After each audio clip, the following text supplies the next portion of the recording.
उलवे येथे रायगड जिल्हास्तरीय कबड्डी अजिंक्यपद निवड चाचणी स्पर्धेला सुरुवात.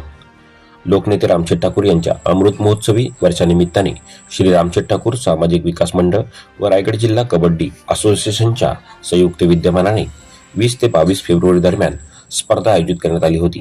या सोहळ्याचे उद्घाटन आमदार महेश पालती यांच्या हस्ते झाले, तर अध्यक्षस्थानी रामशेठ ठाकूर हे उपस्थित होते.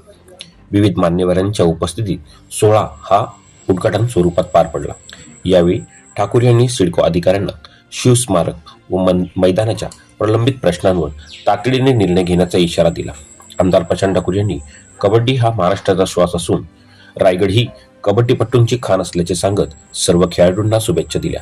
स्पर्धेत 128 पुरुष 32 महिला संघ सहभागी झाले असून विजेता संघ राज्यस्तरीय स्पर्धेत रायगडचे प्रतिनिधित्व करताना दिसणार आहे.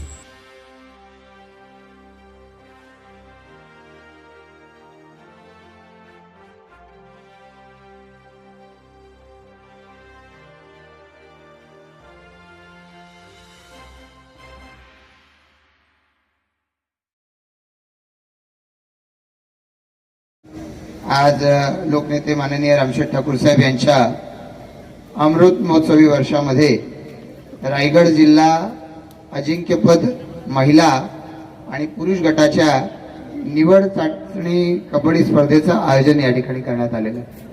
याआधी या कबड्डी स्पर्धेच्या निवड चाचणीच्या आयोजनाच्या निमित्तानं उपस्थित असणाऱ्या आपणा सर्वांचं या मंडळाचा अध्यक्ष या नात्यानं मनपूर्वक स्वागत करतो.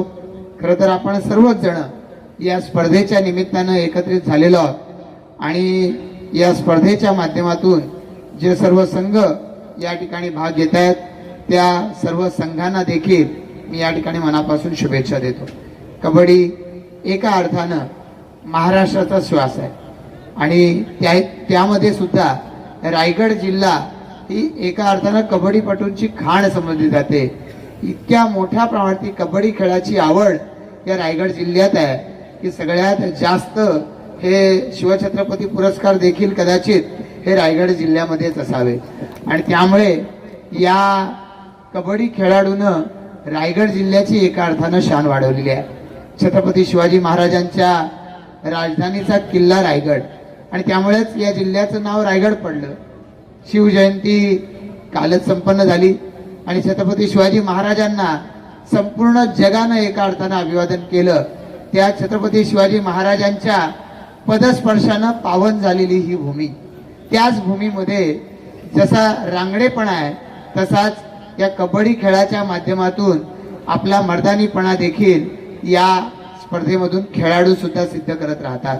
आणि म्हणूनच आपण गव्हाण ग्रामपंचायतीच्या आणि उलवानोटच्या परिसरामध्ये आपण आता या कार्यक्रमांचं आयोजन केलंय.